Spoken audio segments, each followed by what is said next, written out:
La victoire surprise et stupéfiante en 4 matchs des Sabres de Buffalo contre les Bruins de Boston, qui étaient pourtant de loin les favoris, a nécessité 3 matchs en prolongation, dont celui qui éliminait les Bruins.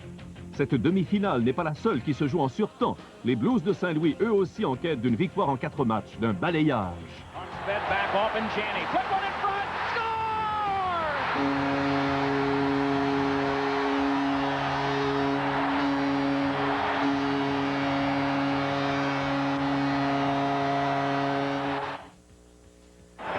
Rouse hammers one back in for Toronto. Clark shoving it to the corner. Out front again, Rouse scores! Scores! The Leafs win it! The Leafs defeat the Detroit Red Wings in overtime. This has been an unbelievable turn of events. Lorsque les équipes passent en finale de division, la tension monte aussi d'un cran. Pour l'une de ces équipes, cette série est un moment de vérité.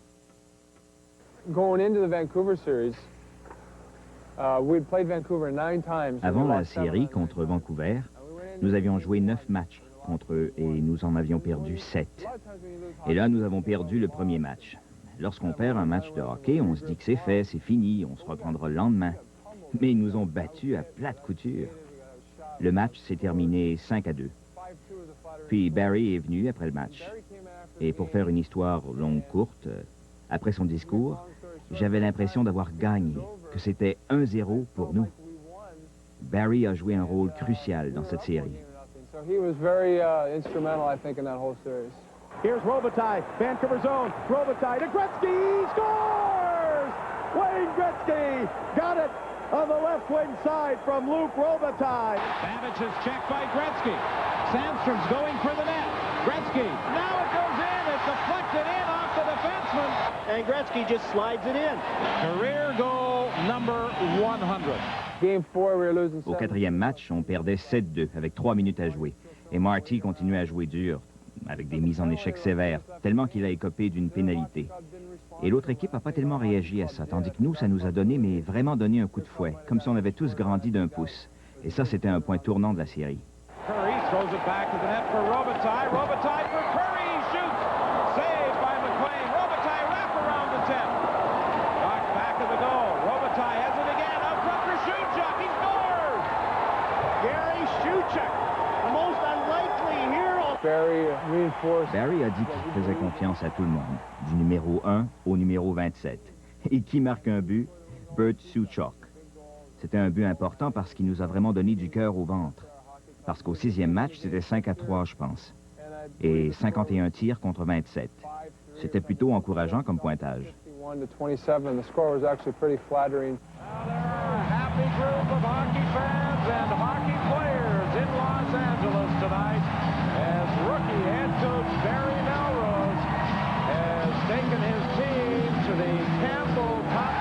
Les joueurs et entraîneurs ont rêvé toute leur vie de ce moment.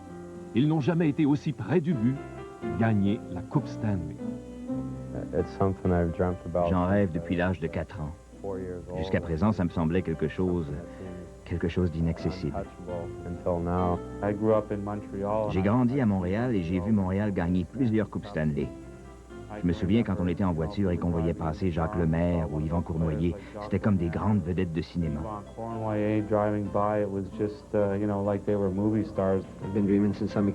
J'en rêve depuis l'enfance. Je quêterais. Je ferais n'importe quoi pour ça.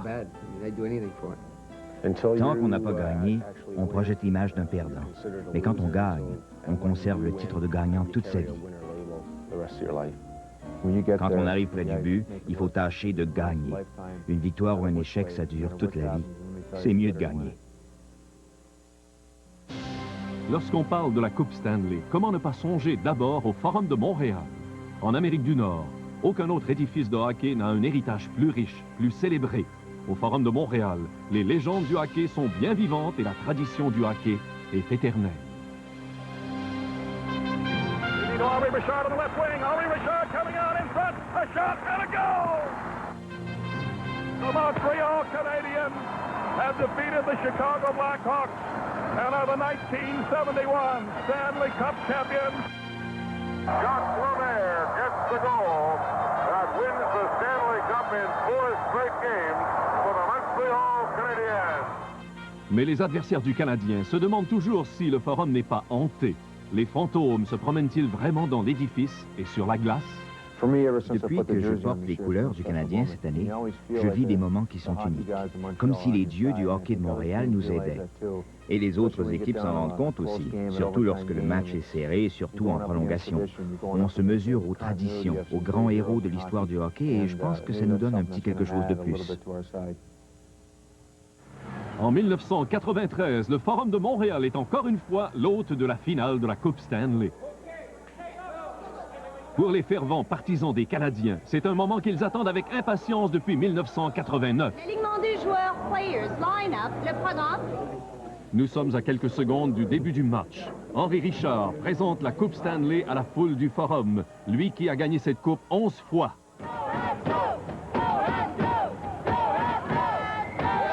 Et pour l'un des joueurs des Kings, c'est un moment émouvant, lui qui se retrouve chez lui, dans sa ville natale, pour la finale de la Coupe Stanley. Luc Robitaille. Une fois sur la glace, j'avais du mal à croire ce qui m'arrivait. J'étais là, je voyais la Coupe Stanley au milieu de la patinoire, comme les samedis soirs de mon enfance à la télé. Mais maintenant, j'étais là. Je faisais partie de la LNH et je jouais contre une équipe que je connaissais depuis toujours. Je réalisais tant de rêves d'un seul coup. Sous les yeux de ses parents et amis, Robitaille réalise le rêve de sa vie et 3 minutes 3 secondes après le début du match, il marque. Sandstrom, Gilbert, une passe vers Gretzky. Passé pour Gitnik. Gitnik lance, c'est bloqué par Roy difficilement. Et on a le but marqué par Robitaille. En provenance de la ligne bleue. Regarde la façon dont il a marqué. Il était dépassé la ligne des buts. Ricochet et la rondelle est derrière Patrick Roy. Le style offensif des Kings leur a rapporté dès le début du match. Mais les Canadiens savent que leur meilleure défense, c'est la contre-attaque. Et les joueurs de Jacques Demers obtiennent souvent des 2 contre 1 ou des 3 contre 2. C'est pour Bellows. Le tir est bloqué par Rudy. À Kurt Muller, le tir, c'est bloqué par Rudy. Schneider reprend, il passe à Denis Savard. Savard maintenant. Une passe à Schneider et gros tir bien bloqué par Kelly Rudy. Belle exécution. Là, c'est retourné par Di Pietro. Le tir est bloqué. Et la rondelle qui est prise par Rudy l'immobilise. À chaque fois, Kelly Rudy, miraculeux, arrête les joueurs du Canadien. Mais vers la fin de la première période, il y a un joueur que Kelly Rudy ne peut tout simplement arrêter. Pour Roman, maintenant chez les Kings. Roman devant, mais c'est le but marqué. C'est Gretzky. Gretzky qui l'a fait dévier. La montée d'Ed Ronan. Le bon repli de Gretzky. À bout de bras. Pleine extension. Bien faire de lier jusqu'à la droite de Kelly Rudy. Et le pire dans tout ça, Gilles, c'est qu'il n'obtiendra pas de points pour ce but. Pour Ronan, c'est un deuxième but en série. C'est 1-1. Quand une chose comme ça arrive à n'importe qui d'autre, on ne fait pas trop attention. Mais quand ça arrive à un Wayne Gretzky, sur le coup, je me suis dit qu'on ne parlerait que de ça pendant 2 jours. Et puis, j'ai pu penser qu'à me racheter. Alors, jamais Ronan n'aurait pensé qu'un jour, Gretzky l'aiderait à marquer un but. Hein? C'était une simple malchance qui m'a sûrement permis de mieux jouer ensuite. Peut-être qu'au fond, c'est ce qui pouvait m'arriver de mieux.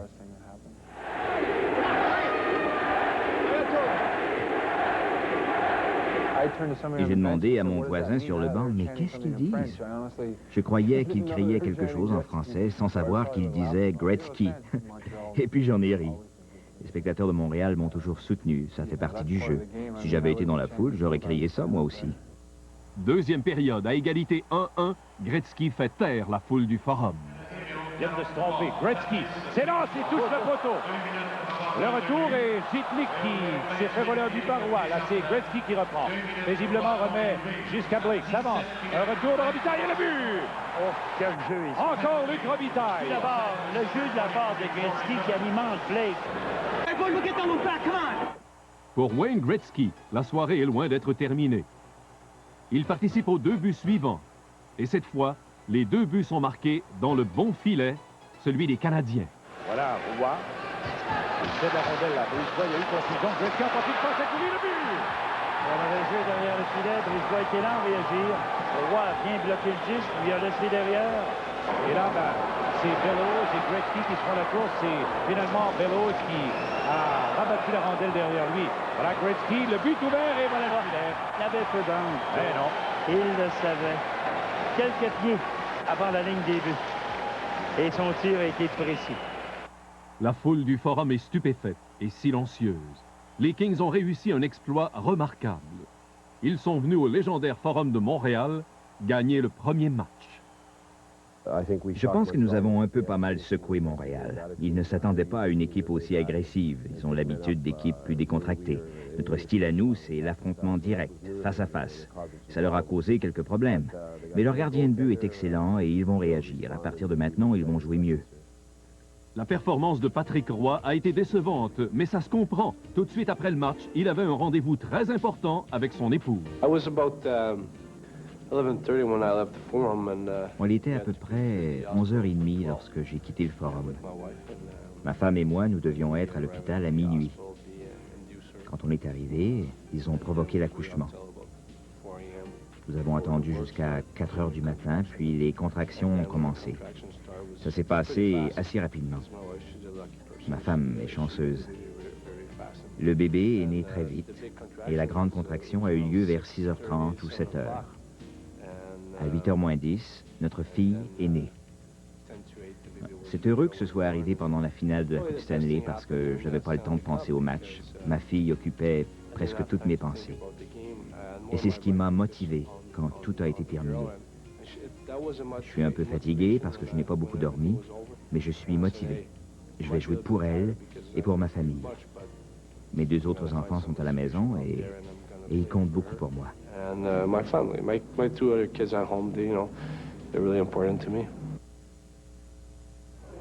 Une nouvelle admiratrice des Canadiens et de leur gardien Patrick Roy ayant vu le jour, on entretient beaucoup d'espoir pour le deuxième match. Montréal doit absolument égaler la série. Malgré tout, les partisans demeurent patients et compréhensifs. Ils vont être rouillés un peu rouillés après la deuxième pause de 8 jours en 1 mois environ. Mais ils vont revenir à l'attaque et foncer à plein gaz. Il y a aussi d'autres facteurs, comme l'absence de Mike Keane qui doit revenir ce soir. Et puis, ils n'attaquent pas assez Wayne Gretzky. Les joueurs ont peur de s'en prendre à lui, à la légende qu'il représente, mais ils doivent le pousser contre la bande, le secouer un peu et ça va les aider ce soir. Les joueurs des Canadiens ont retenu une leçon du premier match. Dès le début de la deuxième rencontre, ils se concentrent sur Wayne Gretzky. On le suit pas à pas, on le surveille de près et on le frappe, au grand plaisir de la foule. On s'est donné le mot du côté du Canadien lorsqu'on aura la chance d'entrer en contact avec Gretzky. On va le faire. Muller l'a fait à quelques reprises. Lui, le premier, va les accepter. Finalement, avec moins de 2 minutes à jouer en première période, l'échec avant pratiqué par les Canadiens depuis le début du match donne des résultats. C'est repris par Danfous, il passe à Éric Desjardins, s'avance, c'est là, et le but! Au moment où Lebeau passait pas le but.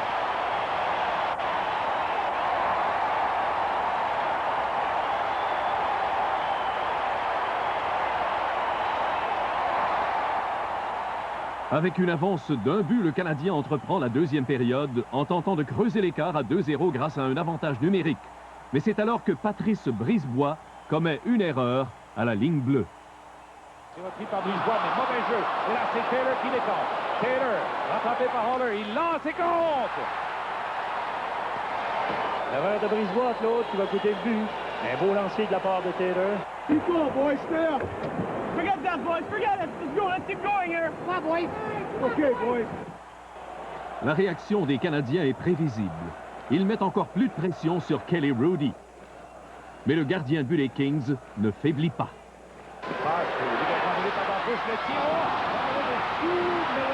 Hrudey, qui tombe et l'immobilise. Oh, c'est venu bien près, là. Troisième période, c'est toujours l'égalité 1-1.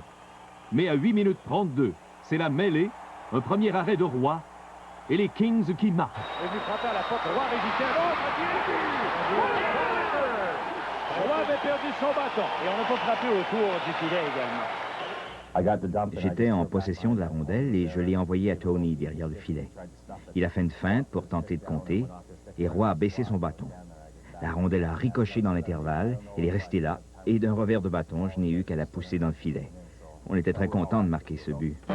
Les Kings sont en position de gagner un deuxième match d'affilée à l'étranger et de prendre une avance de 2-0 dans la série.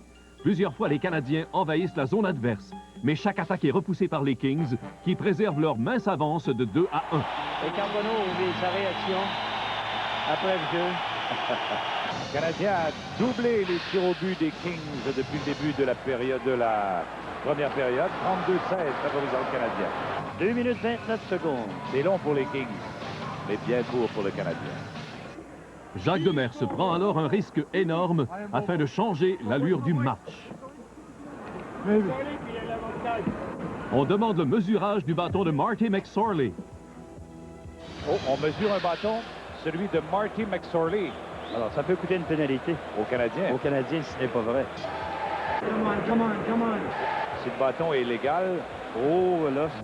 Je n'en revenais pas. Wayne s'est approché et m'a demandé si le bâton était réglementaire. Mais j'ai dit que je ne savais pas. Mais vraiment pas. Voilà, Kerry Fraser est en train de mesurer le bâton.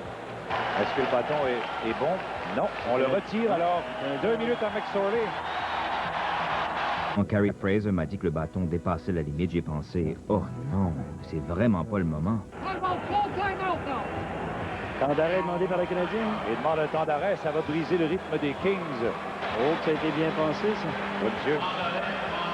Une situation d'autant plus risquée que les Canadiens n'ont pas marqué au cours de leurs 31 derniers avantages numériques.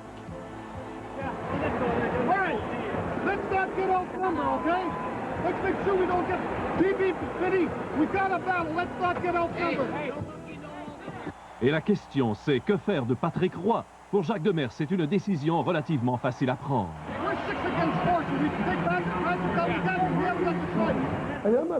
Écoutez, je suis pas un génie. On me paie pour être entraîneur. J'ai simplement pris une décision. On savait qu'un bâton non réglementaire nous aiderait, mais l'avantage numérique à 5 contre 4 nous a mal servi dans le passé. Alors j'ai choisi d'y aller à 6 contre 4. Les chances étaient meilleures comme ça. Montréal a un avantage de 2 joueurs, mais les Kings mènent 2-1 et le filet des Canadiens est désert. Commencent alors les 100 dernières secondes de la 3e période. Voilà Desjardins. Une passe qui va à Schneider. À Desjardins. Desjardins, un relais qui va jusqu'à Danfous. Il y a Leclerc qui travaille devant le but. Éric Desjardins. Est-ce que la rondelle a été déviée, Claude? Peut-être. Alors, on stoppe rapidement. Où est-ce que on est à l'intérieur du demi-cercle? C'est l'égalité. Première minute de prolongation. En croisé, c'est pour Brunet. Derrière, un tir de Desjardins qui a frappé la baie vitrée. Ça revient à Desjardins, ça avance, c'est l'autre. Et le but! Le 3 buts d'Éric Desjardins!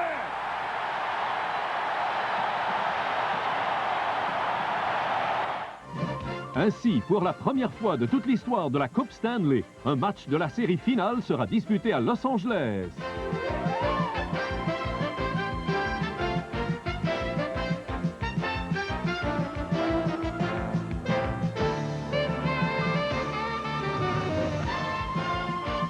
Les plus fervents admirateurs des Kings sont souvent aussi les plus célèbres. Mais tous sont aussi passionnés lorsque leur équipe est sur la glace. Si le Great Western Forum est prêt, les Canadiens le sont encore plus. Dès le début du match, ils dominent. Let's go, let's go, let's go! Come on, boys!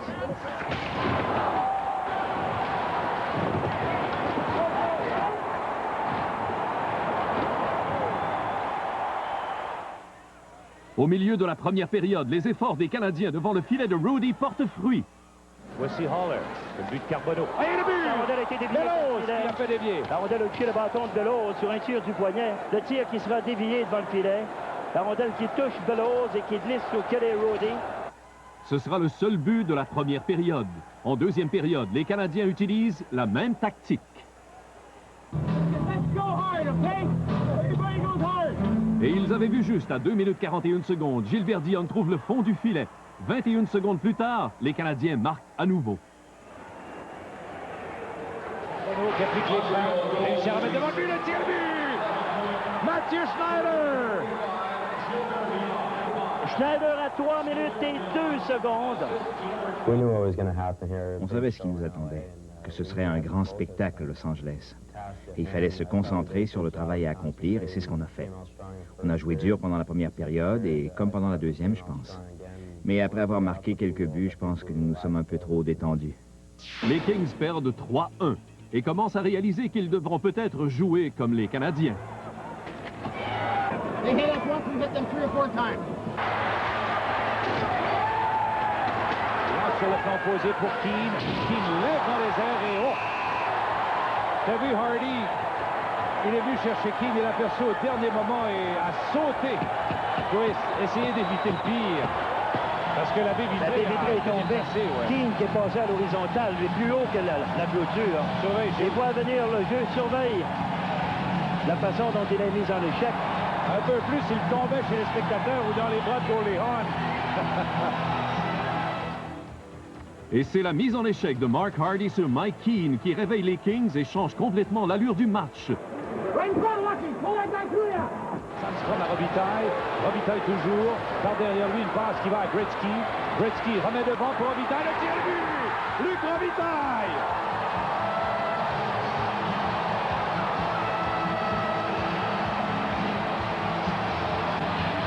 Granato qui intercepte. Rentre chez le Canadien. Il lance et compte!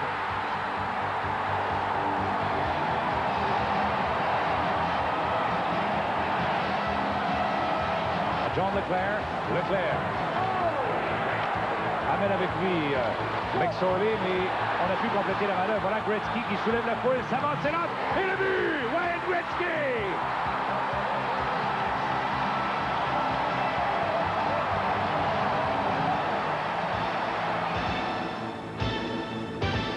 On entreprend la troisième période à égalité 3-3 et Patrick Roy se surpasse. Il arrête tout et durant les dernières secondes, il reçoit même un peu d'aide. Gretzky et Sandstrom. Sandstrom est rendu derrière le but. Une passe plus loin pour lui-même. Contourne le but. Le tir est haut. Est-ce que le but est bon maintenant? Gretzky fait signe que la rondelle a franchi la ligne rouge, mais l'arbitre dit que non. Non. L'arbitre était déplacé derrière. Et maintenant, on demande des explications. Mais Gregston... Les Kings déclarent que Guy Carbonneau a gelé la rondelle dans la zone du gardien de but, mais naturellement, il n'est pas d'accord. Je ne savais pas que la rondelle était là. Mais quand j'ai reçu le bâton de Reichel au visage, j'ai compris qu'il essayait d'attraper quelque chose, que la rondelle était quelque part. Alors j'ai eu le réflexe d'étirer le bras pour l'empêcher de passer, mais je ne savais pas du tout où la rondelle était. Le pointage est toujours égal. Tout le monde, joueurs et spectateurs, s'attend à une prolongation palpitante, tendue, serrée. Mais on ne retiendra son souffle que pendant 34 petites secondes, et ce sera la fin. Passe du côté droit, qui est allé jusqu'à Bellows. Son tir touche Hardy à la cheville. La rondelle qui revient, Leclerc le tire. Oh! Il avait battu Rudy. La rondelle qui revient vers Leclerc. Il la soulève. Et le but, John Leclerc! Incroyable. Avec 34 secondes découlées, John Leclerc gagnait ses matchs très tôt en prolongation. Et que Leclerc pourrait faire la différence. Oh. Eh bien. C'est son 3e but. La rondelle me revenait toujours. Kirk Muller m'a fait une passe et j'ai lancé la rondelle sur le filet et elle a vacillé dans la zone de but. Je pensais que Brian Bellows allait prendre le retour du lancer, mais il s'est occupé de son défenseur, puis a amené 2 autres gars au filet. J'ai relancé la rondelle vers le filet et elle a frappé Kerry Rudy et elle m'est encore revenue. Et le filet était grand ouvert. Montréal gagne son 2e match de suite en prolongation contre les Kings. Au total, il n'aura fallu qu'1 minute 25 secondes de surtemps dans les 2 rencontres. Pour les Kings, c'est démoralisant.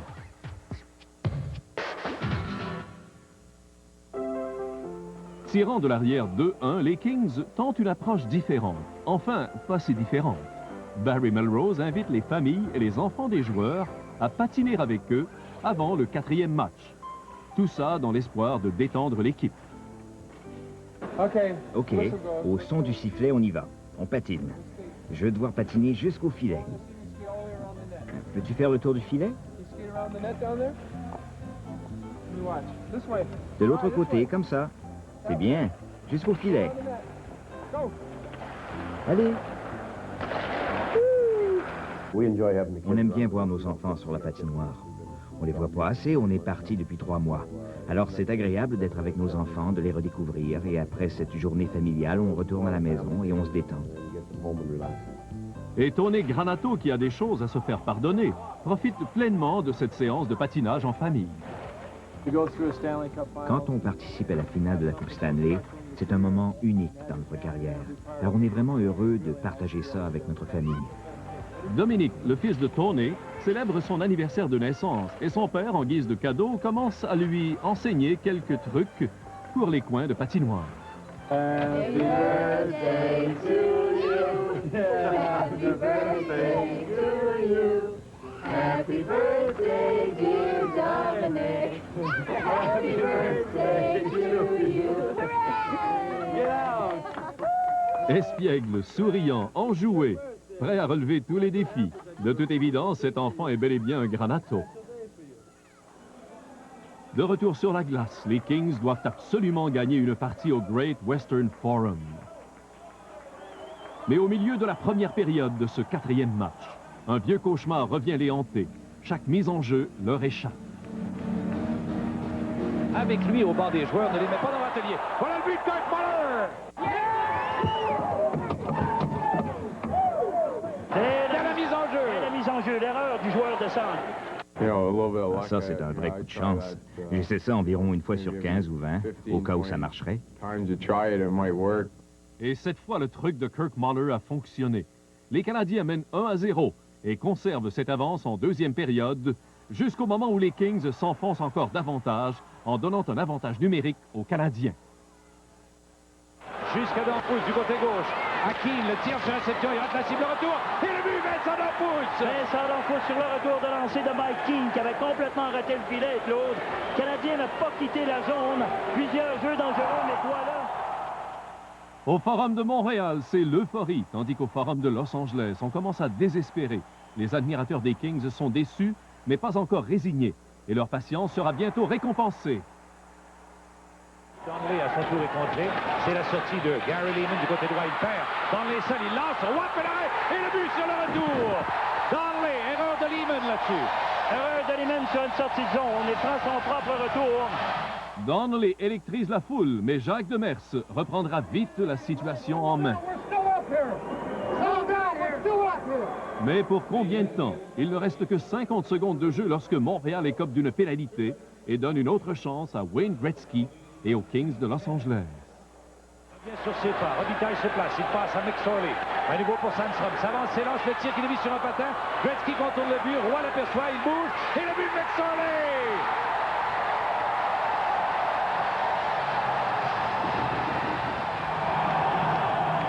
Au début de la troisième période, c'est toujours l'égalité 2-2. Kelly Rudy voudrait bien devenir le héros de ce quatrième match. Dampousse, jusqu'à Di Pietro, il lance, c'est bloqué, le retour, et c'est une belle glissade du défenseur McSorley. Un autre lancé bloqué par Rudy. Voilà Woodline maintenant qui se faufile bien, vers le disque, reprend, il passe à le bas, il a touché le poteau. Mais à l'autre bout, Patrick Roy continue à être la vedette. Là, c'est Leclerc aidé de Schneider. Ils lui font perdre la rondelle et les repousser derrière le filet de Roy. Sandstrom remet devant, mais personne pour recevoir chez les siens. Là, c'est Robitaille qui se retourne. Sandstrom ensuite, mais Roy résiste. Il a tenu le coup. Patrick Roy, en pleine possession de tous ses moyens, en profite pour signaler à Sandstrom qu'il est prêt et qu'il veut gagner. Carson du côté gauche pour Donnelly, le tir que Roy fait dévier dans la baie vitrée. Ça permet la contre-attaque de John Leclerc à 2 contre 1. Leclerc qui est là avec Lebeau. Leclerc lance, mais le but marqué par Leclerc qui est enfilé par un joueur des Kings. Quel but chanceux! 10e victoire consécutive du Canadien en prolongation. Prochain match dans 2 jours. Il a pensé une 10e victoire consécutive en prolongation. John Leclerc. On serait un peu plus déprimé si on perdait tous les matchs 5-2. Nous sommes arrivés jusqu'ici et ce qu'il nous faut, c'est savoir comment gagner une finale de la Coupe Stanley en prolongation. Nous sommes tout près du but, mais c'est comme si quelque chose nous retient vers la fin. Et Patrick Roy a tenu sa promesse. Il n'a accordé aucun but. On retourne à Montréal pour le 5e match où les Canadiens auront l'occasion de gagner la Coupe Stanley et les Kings auront à subir les bruyants partisans des Canadiens.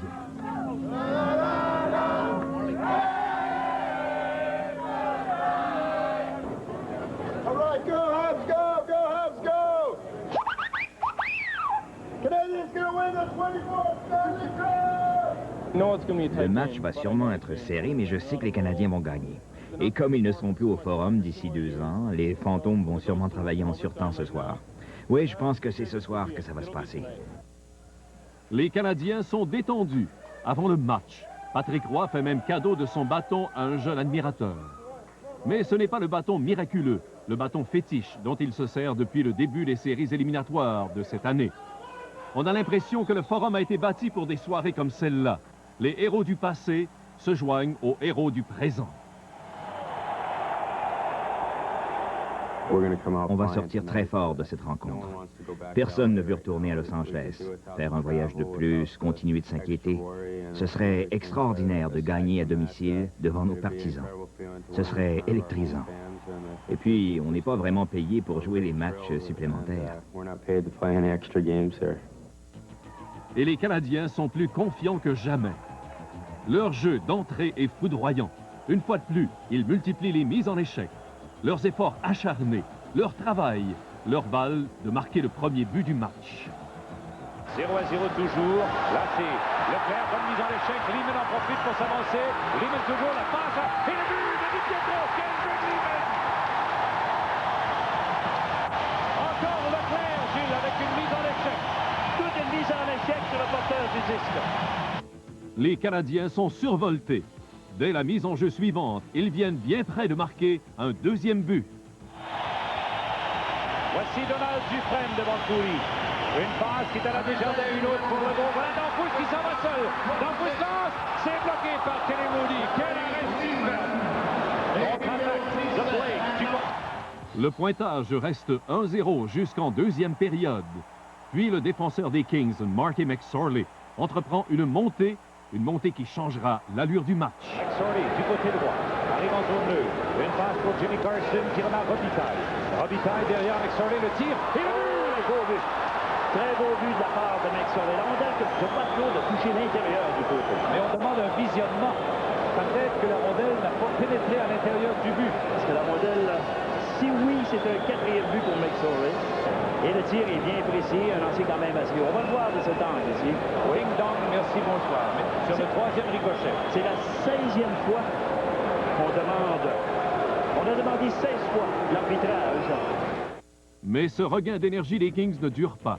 1 minute plus tard, Kirk Muller redonne les devants aux Canadiens qui sont en route vers la conquête d'une autre Coupe Stanley. Le tir qui est bien vol dans les airs. Rudy avait déjà le droit dans les airs pour capter la passe. Mais là, c'est pris par Danfous. Contre le but, on est devant. Il va lancer le but. Kirk Muller!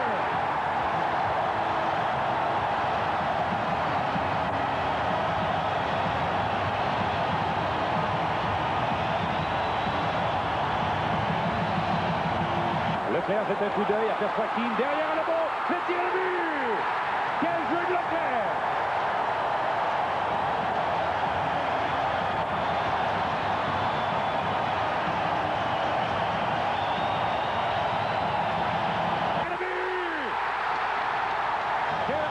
Di Pietro.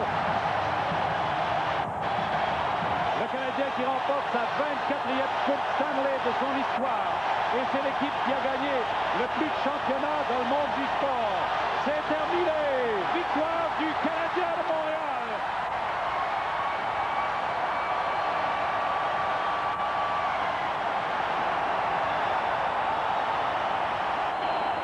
Sur les 20 matchs nécessaires aux Canadiens, 11 ont été gagnés en prolongation. Et le meilleur marqueur de l'histoire des séries éliminatoires, Wayne Gretzky, a été vaincu. Exploit sans précédent, les Canadiens gagnent la Coupe Stanley pour la 24e fois.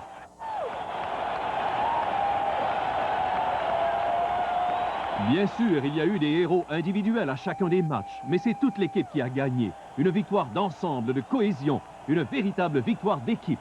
Le gagnant du trophée Conn Smythe du Canadien de Montréal, Patrick Roy.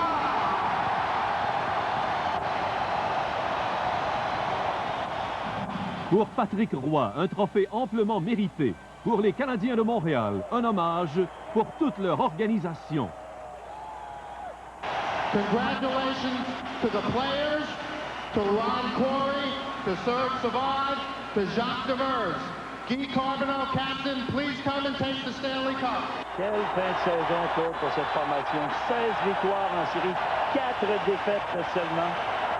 Denis Savard qui embrasse cette fameuse Coupe Stanley. Aucune autre équipe sportive n'a remporté autant de championnats que les Canadiens.